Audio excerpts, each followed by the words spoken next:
sebetulnya Nasdem yang baru mengumumkan 3 bakal capres, belum 1 capres sih. Tapi partai-partai lain sudah memberikan sinyal-sinyal. Nih kira-kira capres yang bakal kita usung ini adalah dengan ciri-ciri berikut ini. Kita ikuti berikut ini. Di mata Pak Surya, apa masalah bangsa yang harus berhasil dihadapi oleh pemimpin kita masa depan 2024, hasil pemilu 2024, yang membuat Bapak kemudian punya dasar menyebut bahwa 3 nama ini qualified untuk menjadi presiden di 2024? Satu yang pasti, yang paling sederhana tapi paling mendasar. Kita mau meningkatkan kualitas pemilu kita dari waktu ke waktu. Selama ini belum berkualitas menurut Pak Surya? Ada, tapi tahapannya kenapa kita harus berhenti?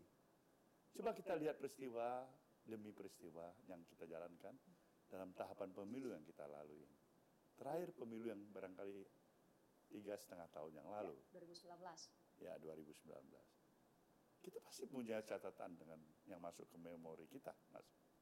Itu pemilu yang menyedihkan juga. Ada suka atau tidak suka, ada pembelahan di sana. Yang pro dan kontra itu dengan penajaman yang sebetulnya amat merugikan semangat persatuan kita sebagai satu anak bangsa yang sama. Jadi blocking yang cukup keras. Aku dan kamu. Aku tidak suka dan kamu harus tahu itu. Bukan ini yang harus kita kedepankan.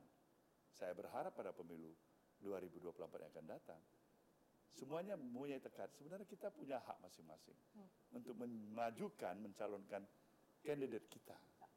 Tapi tentu dukungan itu tidaklah dengan menutup mata dan logika akal yang sehat. Ada di sana juga responsibility. Ada terasa tanggung jawab. Menjaga NKRI. Ya, bagaimana kita menjaga etik dan etika. Bahwasanya berkompetisi itu hak kita semuanya. Tapi bisa kita lakukan bukan hanya sekedar untuk saling menjatuhkan. Kenapa kita coba tingkatkan kualitasnya? Bisa berkompetisi secara harmoni. Teman-teman semuanya, Ibu Mega di dalam tradisi beliau untuk calon pemimpin itu melihat track recordnya, melihat rekam jejaknya, melihat karakternya, melihat daya juangnya. Itu tentu adalah final bagi kader Gerindra. Final ya. Bagi Gerindra? Iya, bagi kader Gerindra itu final. Jadi ada yang menyebut kader Pak Prabowo bersiap untuk menjadi kingmaker, itu tidak akan terjadi? Kader Gerindra semuanya menginginkan Pak Prabowo sebagai capres. Jadi kalau dibuat Nasdem, PDIP dan juga Gerindra setidaknya clear. Kalau Gerindra sih clear, katanya di tingkat akar rumput sudah bulat untuk mengusung Pak Prabowo. Tadi saya harus jelaskan dulu, ini tadi sebelum jeda kami nonton bareng-bareng, Bang Boni nanya kok wawancaranya ya Surya Paloh. Tapi saya mau jelaskan bahwa harapannya memang kesempatan kali ini datang awal Pak Surya Paloh karena kemarin masih rakernas. Saya sih berharap bisa membawa penonton Forum Presiden untuk bicara dengan mereka yang disebut sebagai, mungkin para analis menyebutnya sebagai kingmaker gitu ya, untuk bisa mendengar. Bicara dengan ketua komisi ketua MK itu salah satu kingmaker itu. Iya. Kalau dia turunkan 0%, kingmaker dia. Jadi ini ya, jadi banyak capres. Atau kalau dia bilang ini partai verifikasi nggak. Jadi setidaknya saya berharap bisa wawancara Bu Mega, wawancara Pak Prabowo gitu ya, dan kingmaker lain, mungkin Pak SBY dan juga Yusuf Kala. Kita bicara nanti soal kingmaker spesifik, nanti saya undang lagi.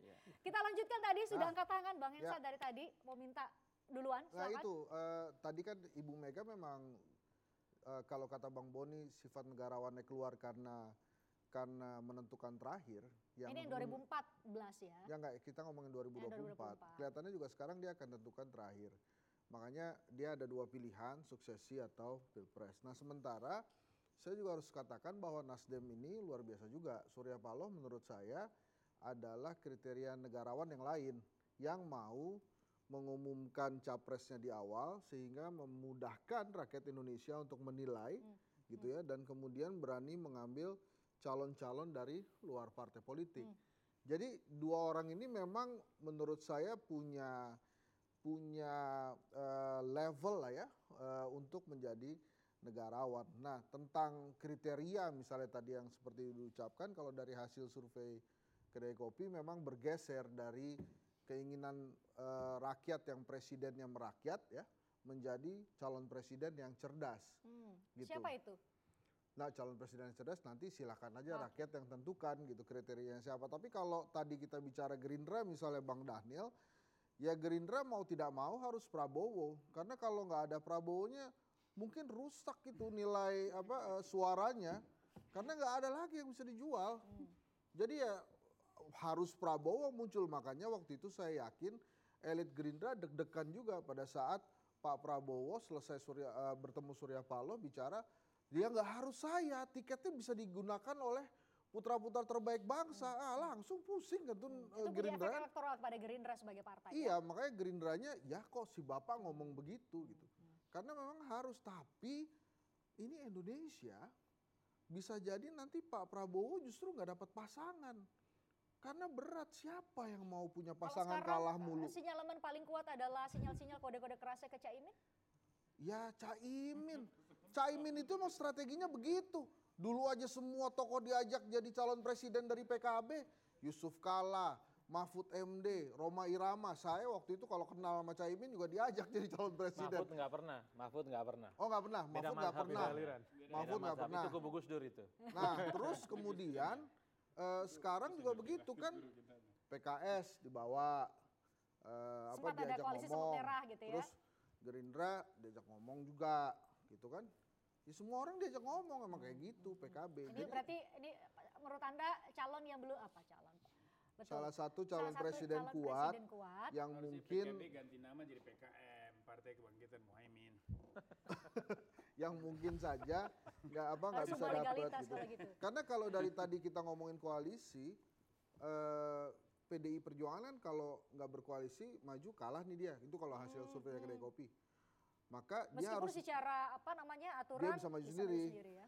Nah dia harus berkoalisi kan. Nah kalau dia mau pakai slogan nasionalis religius itu, dia mesti ambil partai yang religius kan. Nah yang paling dekat sama PDI Perjuangan ya PKB gitu.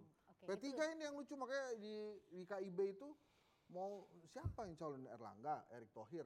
Mana mau konstituen P3 milih Erlangga atau Erick Thohir. Jadi mungkin saja dia pecah, pindah gitu ya.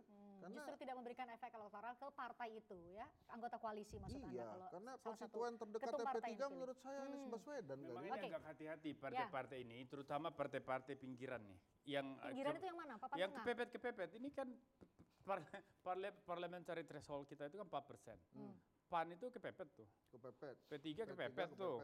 Semua ini agak hati-hati karena salah milih posisi, partai ini bisa lewat. Bisa-bisa nggak ada di parlemen nih 5-10 tahun ke depan.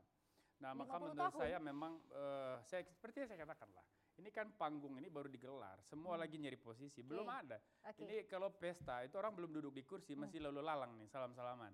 Nah kita belum tahu dia akan ada di kemah mana. Pengantinnya ini yang mana gitu, belum tahu.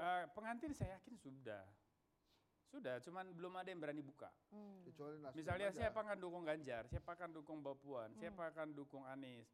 Itu belum buka, tapi bahwa itu yang akan didukung itu aja. Jadi Tidak tidak akan akan keluar ada dari orang nama-nama baru yang aja. sekarang Hanya muncul. RI2, calon RI2 ini yang memang masih menjadi pertanyaan besar. Dan orang sering lupa bahwa ini juga faktor X yang sangat serius, signifikan nanti di pemilu. Yaitu siapa wapresnya. Kan orang masih bicara capres. Ganjar, orang bicara Anies, orang bicara Pak Prabowo, Mbak Puan. Ya. Tapi sebetulnya wakil ini nanti punya kontribusi sangat signifikan Kepada di dalam capres. memompa itu elektabilitas Oke. kepada wapres. Sip, Mas Adi, kriteria capres sudah ada, bahkan kalau Nasdem udah ada 3 figur capres. Ya kalau saya sebenarnya ingin memulai dari video Pak Surya Paloh dengan Mbak Mega ya. Bahwa sebenarnya titik didih politik kita hari ini itu adalah Megawati, kemudian Jokowi dan Surya Paloh. Yang saya sebut sebenarnya bisa menggantikan posisi Prabowo Subianto 2019 dan 2014 yang lalu. Satu, PDIP itu adalah veto player yang bisa menentukan siapa capres di 2024. Mungkin Puan, mungkin saja Ganjar Pranowo. Tapi kita ingat, sebagai Presiden Republik Indonesia, Jokowi memang terlihat netral, tapi passion politiknya kalau dilihat rata-rata itu kan ke Ganjar Pranowo.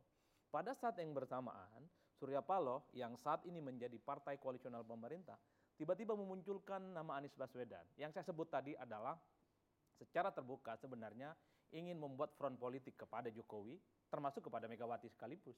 Jadi korespondensi politik sebelumnya tentang partai politik yang sombong, pembelahan ekstrim bahwa ada orang yang mengklaim dirinya paling NKRI, yang lain tidak, Minhum dan Minna, dan seterusnya. Itu adalah bumbu-bumbu politik yang kemudian titik kulminasinya pada Rakernas. Makanya saya sebut tadi, ketika Nasdem mengusulkan 3 nama, satu, ketika Nasdem Anies itu adalah sebagai satu sikap politik untuk 2024, nggak mungkin sama PDIP dan sangat mungkin berpisah dengan Jokowi. Tapi untuk menjaga suasana hati Presiden, Istana, Nasdem agak cerdik. Ada nama Ganjar Pranowo yang diintroduksi di situ. Sambil lalu misalnya Nasdem ini tidak memikirkan bagaimana suasana hati PDIP. Nggak peduli dengan PDIP yang sudah jelas-jelas perang politiknya sudah diumumkan. Satu, kalau peduli dengan PDIP, mestinya Ganjar nggak diumumkan di situ.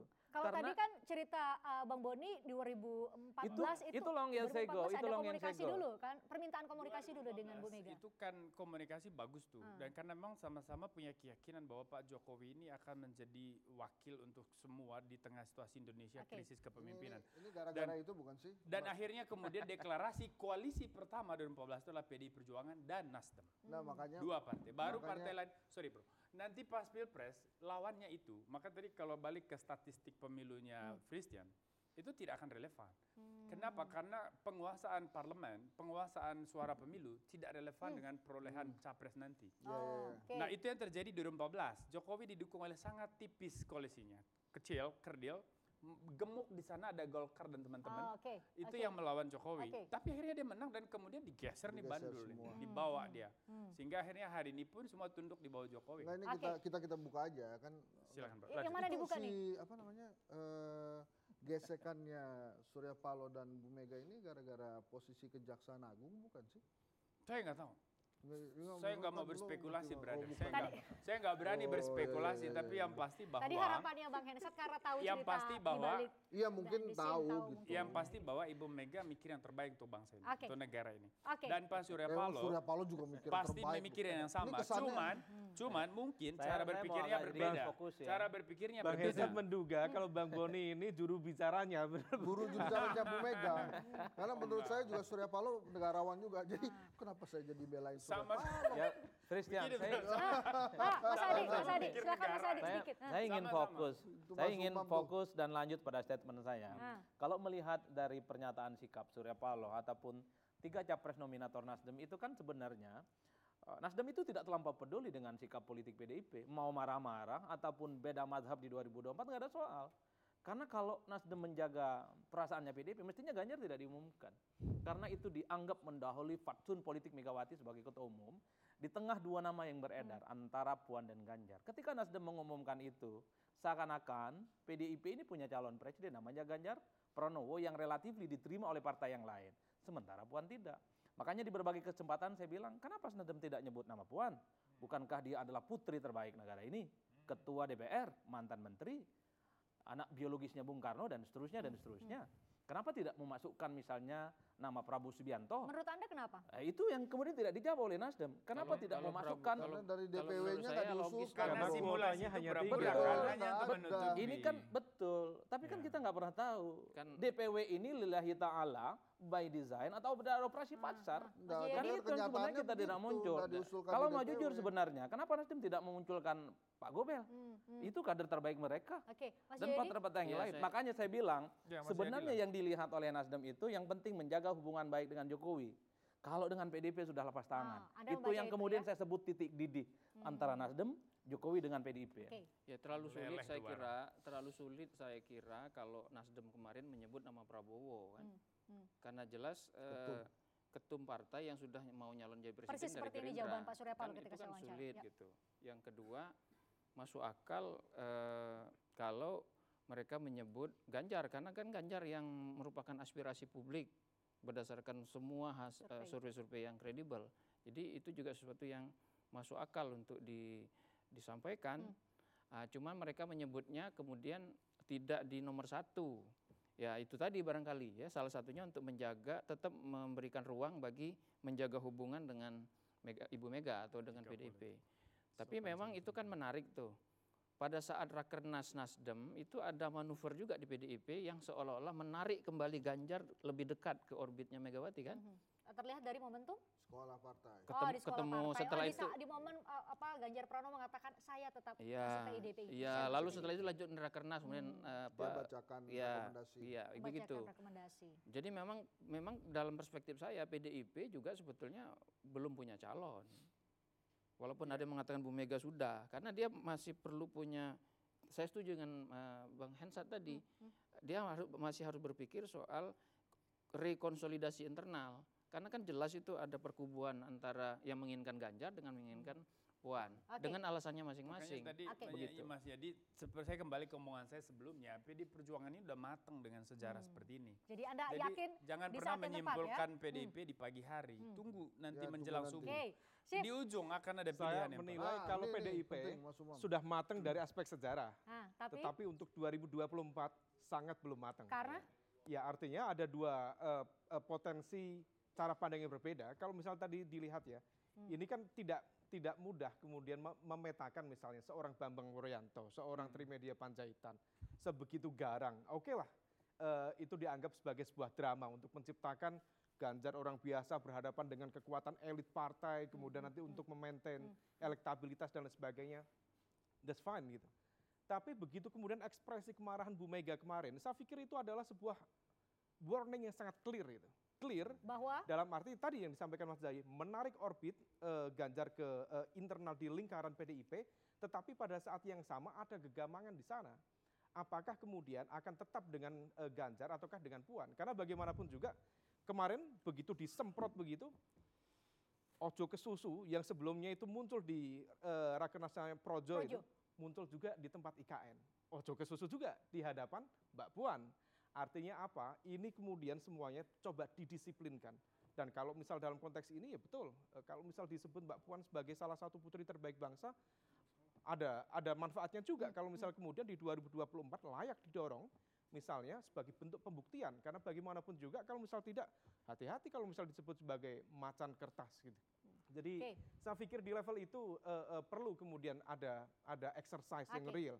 Dan PDIP masih memiliki ruang cukup panjang karena bagaimanapun juga kalau KIB mengatakan Tuhan itu selalu bersama orang-orang yang sabar, kata PDIP, atau sebaliknya kata PDIP Tuhan bersama orang yang sabar, kata KIB ya sabar itu ada batasnya. Kenapa? Karena dia sendiri juga bingung menentukan capresnya siapa. Itu kondisi yang ada saat ini, tapi hari-hari ini saya yakin juga Bapak sudah mengikuti mengenai wacana duet pemersatu bangsa. Kita akan bahas usai jeda di Forum Christian.